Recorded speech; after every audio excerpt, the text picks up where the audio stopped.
Hi, my name is Bill Caskey. We have a teleseminar coming up on March 27th from 12 to 1:30 on the slowing economy. And in that teleseminar, we're going to give you, whether you're a CEO, a VP of sales, a sales manager, district manager, or an AE, a sales professional, some ideas and tips on how to handle a slowing economy.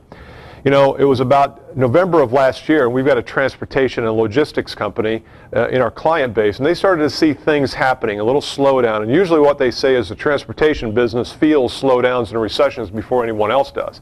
And they started talking to us a little bit about the coming slowdown. Of course, now we're sort of in it. Whether it's a recession or a contraction, whatever pundit you listen to or economist you listen to, there's a variety of names put on it. But the fact is this: over the next 6 to 8 months and maybe longer, you are going to have to weather the storm of the slowdown. Whether it's an actual slowdown or in the buyer's mind, you're going to have to deal with that. So on March 27th from 12 to 1:30 Eastern, we're going to be holding a teleseminar that deals with those things. Let me tell you what we're going to cover in that teleseminar.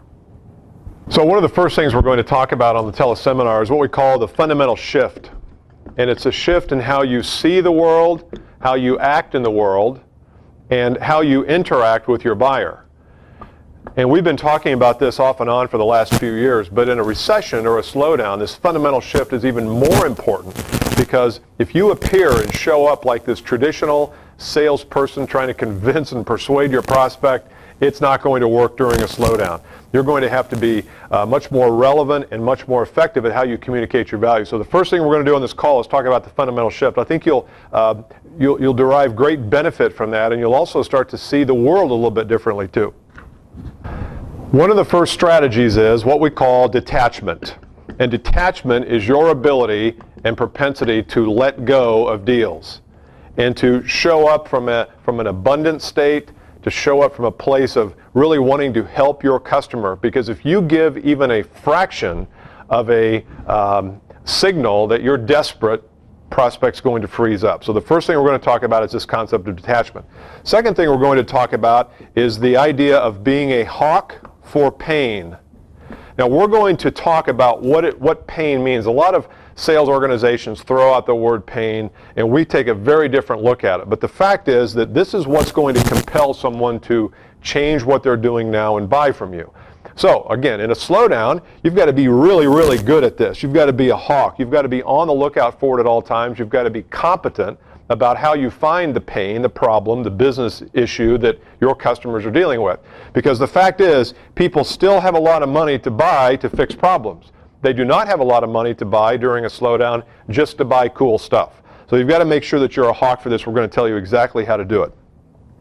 The third piece is this idea of being relevant, making sure your message is relevant to your prospects.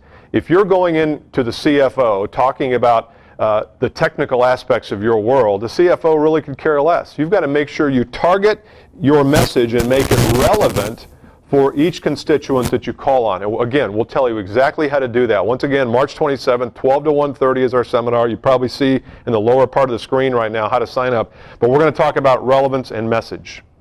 The fourth thing we're going to talk about is what we call a disciplined approach. We are fond of saying that when people are throwing money at you, when times are really good and the market is flush with money for investment, you don't have to be very disciplined. You don't have to be very buttoned up. You can be sloppy and still get by and grow your business. But when things slow down, you've got to know discipline. And I'm not just talking about here getting out of the door in the morning and going to make calls. That is one form of discipline. But we're talking about every action that you take in front of a prospect has to have a purpose and has a reason. We find most sales actions have no reason. In a slowdown, in a contraction, you've got to make sure your approach is disciplined. And we'll tell you exactly how to make your approach disciplined. The fifth thing is you want to make sure that you are leveraging your assets. You know, we work with a lot of organizations all over the world, primarily here in the U.S. We work with sales organizations of all shapes, sizes, and kinds in all different markets. And one of the things we find is most sales organizations do a very poor job of leveraging their assets. Your assets are things like your knowledge.